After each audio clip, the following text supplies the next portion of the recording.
చల్లారి గణేష్ గౌడ్, ఎన్టీఆర్ జిల్లా బీసీఎల్ సెక్రటరీగా ఉన్నాను, అలాగే బీసీఎల్ అధ్యక్షుడిగా ఉన్నాను. ఈరోజు రాజకీయ పార్టీలో జరుగుతున్న తిరువూరు నియోజకవర్గానికి సంబంధించి ఎంపీ పార్లమెంటరీ చిన్ని గారి మీద చేసే ఆరోపణలను మేము తీవ్రంగా ఖండిస్తున్నాం. ఎందుకంటే పార్టీ పుట్టి 40-45 సంవత్సరాలు అవుతున్నా కానీ ఎప్పుడు కూడా తిరువూరు నియోజకవర్గంలో ఒక ఎంపీ మీద ఏ ఎమ్మెల్యే కూడా ఎప్పుడు కూడా ఇట్లాంటి అనుచిత వ్యాఖ్యలు చేయలేదు. మనం ఇంతకాలం చూస్తూనే ఉన్నాం.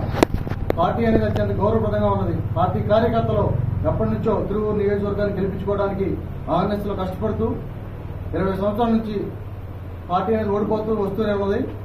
ఎంపీ గారు దీన్ని తీవ్రంగా చూసుకుంటూ వచ్చి ఒక అడుగులేసి తిరువూరు నియోజకవర్గాన్ని ఈసారి ఎటువంటి పరిస్థితుల్లో అయినా గెలిపించాలనే ఉద్దేశంతో పార్టీ ఉన్నప్పుడే అనేకమైన సేవలు చేసుకుంటూ వచ్చి తిరువూరు నియోజకవర్గం మీద ఎక్కడ లేని పట్టుని తిరువూరు నియోజకవర్గం తీసుకొచ్చి పార్టీ గెలుపు కోసం బాగా సీనియర్ వ్యక్తుల్ని అలాగే యువతనే ఎక్కువ పెంపొందించి తలా ఒక డ్యూటీ అప్పచెప్పి అన్ని వర్గాలని ముందుకు తీసుకొచ్చి ఎంపీ గారు తిరువూరు నియోజకవర్గం మీద బాగా దృష్టి పెట్టి ఎవరైతే మనకి గెలుస్తారు అనే ఉద్దేశంలో ఉన్నప్పుడు వెలుగుపూడి శ్రీనివాసరావు అయితే పనిచేస్తాడు అనుకొని ఒక మాట అనుకొని అతను తీసుకురావడం జరిగింది. ఇదంతా ఎంపీ గారు స్వయం కృషితో ముందుకు తీసుకొచ్చి తిరువూరు నియోజకవర్గాన్ని 20,000 మెజార్టీతో గెలుపొందారంటే అది కేవలం ఎంపీ గారి దయే. అలాంటి దయ ఉన్న వ్యక్తి మీద ఈరోజు ఎమ్మెల్యే గారు అనుచిత వ్యాఖ్యలు చేస్తూ తన స్థాయిని మర్చిపోయి ఒక చదువుకున్న వ్యక్తి అని కూడా మర్చిపోయి ఒక మైండ్ మెంటాలిటీ కూడా క్రాక్ తప్పి ఊరు దాటి రండి మా తిరువూరు రండి ఏదో అతను సొంత ఊరైనట్టు అతని సొంతగా ఇక్కడ పుట్టినట్టు అతను ఏదో తిరువూరు నియోజకవర్గాన్ని మొత్తం అతనికి ఏదో రాసిపెట్టినట్టు ఒక వడ్డీ వ్యాపారస్తులు మాట్లాడిన మాటలు మాట్లాడుతున్నాడు. అది చాలా తప్పు అండి. ఎమ్మెల్యే గారు మీరు వెలుగుపూడి శ్రీనివాసరావు గారు మీరు చాలా రాంగ్ మాటలు మాట్లాడుతున్నారు. మీ స్థాయిని మీరు కాపాడుకోండి. మీరు చేసే అనుచిత వ్యాఖ్యలన్నీ కూడా చాలా తప్పుడు అనుచిత వ్యాఖ్యలు. హోందాతనంగా ఎప్పుడు మీరు ప్రవర్తించట్లేదు. ప్రవర్తించే తీరుని మీకు భిక్ష పెట్టిన వాళ్ళు ఎవరు, మీ స్థాయిని పెంపొందించిన వాళ్ళు ఎవరు, మీకు ఎమ్మెల్యే టికెట్ ఇవ్వడానికి కారణాలు ఎవరు, మీకు పెట్టుబడి ఎవరు ఉన్నారు, అది మీరు అర్థం చేసుకోకుండా చిన్న చిన్న పొరపాటు రాజకీయం మీ స్థాయికి తగ్గ మాటలు మాట్లాడకుండా ఒక 7 నియోజకవర్గాలకు సంబంధించిన ఎంపీని పట్టుకొని మీరు అనుచిత వ్యాఖ్యలు చేస్తున్నారు అంటే మీ వెనకాల ఎవరున్నారో మీ కూడా మీరు మాకు ఇప్పుడే అర్థం అవుతుంది.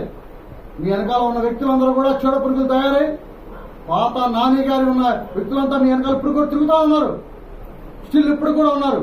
మీరు వాళ్ళని ఎమ్మడేసుకొని తిరుగుకుంటా వాళ్ళు చెప్పే మాటలని మీరు వినుకుంటా మీకు నిజంగా తిరువూరు నియోజకవర్గంలో ఎవరు ఎటువంటి కార్యకర్తలు మీరు పార్టీ పరంగా కష్టపడాలని వ్యక్తి మీకు నిజంగా తెలియదు.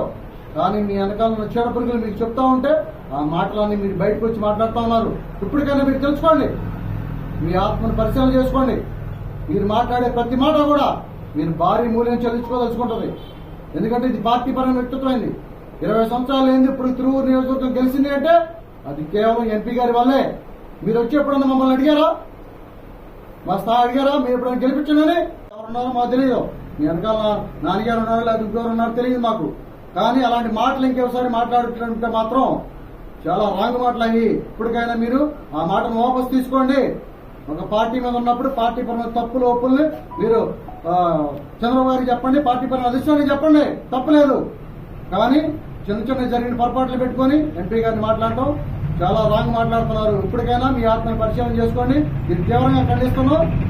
చాలా తప్పుడు మాటలు ఇప్పటికే మీరు విరమించుకోవాలి, మీ ఆత్మను పరిశీలన చేసుకోవాలి. లేదంటే మేము ఎంత దానికైనా ఎంపీ గారికి వెళ్ళే ఉంటాం, ఎంపీ గారిపై మేము యుద్ధం చేస్తాం. మీ మాటలు ఇప్పటికైనా ఖండించుకోండి. మీ వెనకాల చీడపురుగులు ఇప్పటికే తొలగించుకోండి. మీరు నా మీద కూడా ఆరోపణ చేశారు. ఈ మట్టి పట్టిస్తానని చెప్పి ఎస్ఐ ఏకుండా ఎస్ఐ మీరు చెప్పారు. గణేష్ అనే వ్యక్తి మట్టి తొలిస్తే నేను పట్టుకున్నానని చెప్పి మీ మాట చెప్పలేదా? డైరెక్ట్ ఎస్ఐ గారే మాతో అన్నారు, గణేష్ గారు మీరు మట్టి తొలగితే ఎమ్మెల్యే గారు ఊరుకోవట్లేదని. మేము మట్టి మా ఊళ్ళో మేము మట్టి తోలుకోవడానికి మాకేంటండి అభ్యంతరం? మీకేంటి అభ్యంతరం? నీ మట్టి తోలుతున్నావా? రైతులు ఇబ్బంది పడుతున్నారు, ఇల్లు కట్టుకోవాలి ఇబ్బంది పడుతున్నారు. ప్రతి విషయాన్ని మీ వెనకాల చీడపురుగులు చెప్తున్న విషయాన్ని ప్రతి కార్యకర్త మీరు మాకు చోట్ల పుట్టిస్తున్నారు. అది చాలా తప్పు. ప్రతి కార్యకర్త మీకు దేవుళ్లాగా ఉన్నారు. ఓటు వేస్తున్నాం సైకిల్ గుర్తుకి, సైకిల్ గుర్తు చంద్రబాబు గారు గుర్తుంది, లోకేష్ గారు గుర్తుంది, పార్టీ గుర్తుంది. దాన్ని గౌరవిస్తున్నాం. మీరు మమ్మల్ని ఎందుకు గౌరవించరు? ఏనాడన్నా పార్టీ పరంగా ఉన్న వ్యక్తులు ఎప్పుడైనా గౌరవించారా? ఎప్పుడైనా మీ టీఏ గారి ఇంకోళ్ళు గారికి ఎప్పుడైనా మాకు ఫోన్ చేసి ఇదిగో పార్టీ పనులు ఉంది ఎట్లా మీరు రావాలని చెప్పారా? ఇంతవరకు ఏ మీటింగ్కి పిలవట్లా, ఏ మీటింగ్కి చేయట్లా. మరి మీరు ఇంకెప్పుడు తెలుసుకుంటారు? ఎమ్మెల్యే అయిపోయేప్పటికి 2 సంవత్సరాలు అయిపోతున్నాయి. మరి ఇవన్నీ కాక పార్టీ గుర్తు లేకుండా నువ్వు గెలగలవా? పార్టీ గుర్తు లేకుండా గెలిచి చూడు. అది పార్టీ గుర్తే. సైకిల్ గుర్తుగా ఓటేసాం కాబట్టి మీరు గెలిచారు. ఆ మాట చెప్పండి. ఆ మాట చెప్పకుండా ఎంతసేపు కూడా వాళ్ళ మీద వీళ్ళ మీద చెప్పుకుంటూ వచ్చి నేను గెలిచాను. మీరు స్వతంత్ర అభ్యర్థి కాదు, పార్టీ గుర్తు అభ్యర్థి. పార్టీ గుర్తుగా కట్టుబడి ఉండాలా? స్వతంత్ర అభ్యర్థి మాట్లాడుతున్నారు. ఇప్పుడు పార్టీ గుర్తు కట్టుబడి చేయాలి. మీరు ఏ పని చేసినా పార్టీ వ్యక్తులను, సీనియర్ నాయకులను ఎప్పుడైనా గౌరవించారా? రోడ్లు ఎమ్మడబడి 10 సార్లు ఇంటి ముందు గంటల నిలబడలే, వచ్చి కూర్చోండి అంటాం. ఏదైనా మాట్లాడటం ఏదైనా ఉందా? సమస్య ఏంటని మాట్లాడటం. ఒక వ్యక్తిని, ప్రతి ఊరికి ఒక వ్యక్తిని మీ ఎంటే వేసుకొని చేస్తారా మీరు? వీటన్నిటికీ మీరు చెప్తున్నా ఎమ్మెల్యే గారు, ఇప్పటికైనా మీరు ఆత్మను పరిశీలన చేసుకొని పూర్తిగా పార్టీ అంశంలో నడిచే వ్యక్తిత్వం ఉంటే కలిసి ప్రయాణం చేయడం జరుగుతుంది. లేదు అంటే మేమందరం కరగడిగా చెప్తున్నాం. ఎంపీ గారు ఎటువంటి అటే ఉంటాం, ఎంపీ గారు అడుగుజాడలో నడుస్తాం.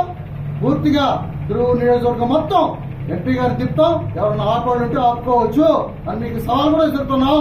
ఉద్దేశపరచండి. పార్టీ పరంగా న్యాయం జరుగుతుంది. ఏ విధమైన న్యాయమాన్ని నేను చేసి కొడతాను భరోసా చేస్తే ఆ భరోసాను తీసుకెళ్లి ప్రతి విలేజ్కి వెళ్ళి మేము వెళ్ళాం, తిరిగాం. మీకు ఓటేమని చెప్పాం. ఎంపీ గారు ఒకటే చెప్పారు, నా గెలుపు ఖాయం. కానీ తిరువూరు నియోజకవర్గం క్లిష్ట పరిస్థితి ఉంది. మీలాంటి కార్యకర్తలు ముందుకు రావాలి, వచ్చి కంపల్సరిగా రేపు ఎమ్మెల్యే గెలవాలి. ఇదే మీ లక్ష్యం పెట్టుకోండి. నా గెలుపు తథ్యం అని చెప్పారు. అంత ధీమా ఇచ్చి మమ్మల్ని పంపించి కారణం ఏంటి? అది ఎంపీ గారి గెలుపు కోసం పాటు ఎమ్మెల్యే గారి గెలుపు కోసం, మీ గెలుపు కోసం పంపించాడు. అలాంటి గెలుపునిచ్చిన ఎంపీ గారిని పట్టుకొని మీరు అనుచిత వ్యాఖ్యలు చేస్తూ ఎంపీ గారిని చిన్నతనంగా మాట్లాడుకుంటూ ఉన్నారు అంటే అది మీరు ఎంత తప్పు చేస్తారో ఉపయోగించుకోండి. ఏనాడన్న కార్యకర్తలు మీరు గౌరవించారా? గంటల తరబడి రోడ్డు మీద ఉంచున్నాం. రండి అని చెప్పి లోపల పిలిచారు ఒక కార్యకర్తే పార్టీకి ఆయుధం. కార్యకర్తలని ఏ నాయకులు పనిచేయరో ఆ విషయం మీకు తెలుసు కదా. మీరు విప్లవాదిగా మాట్లాడడం కరెక్ట్ కాదు. మీరు ఇప్పటికి కూడా ఆ మాటలను మర్చిపోయి మీ ఆత్మను పరిశీలన చేసుకొని మీ వెనకాలలో నాయకులు ఎవరో నానికి అంచులుగా ఉన్నారు వాళ్ళ దూరం పెట్టుకొని కలిసి ప్రయాణం చేసే పరిస్థితి ఉంటే మీరు ఏదైనా తప్పు ఒప్పులు ఉంటే డైరెక్టర్ గా మీరు లోకేష్ గారికి చెప్పండి, చంద్రబాబు గారికి చెప్పండి. అంతేగాని డైరెక్టర్ గా ఎంపీ గారి మీద మాట్లాడడం అంచిత పెట్టడం చాలా తప్పు. ఎలాంటి తప్పుడు ఆరోపణలు మేము ఎప్పుడు తీవ్రంగా ఖండిస్తున్నాం. తెలుగులో న్యూస్ కి ఫాస్టెస్ట్ యాప్ ఇప్పుడు టోటలీ న్యూ అవతార్లో జస్ట్ 5 సెకండ్స్ లో కంప్లీట్ న్యూస్. సోషల్ మీడియాలో ట్రెండ్స్ కి one stop solution. Live TV app voice search option తో ఇప్పుడే డౌన్లోడ్ చేయండి లేదా అప్డేట్ అయిపోండి. యాప్ లింక్ డిస్క్రిప్షన్ లో ఉంది.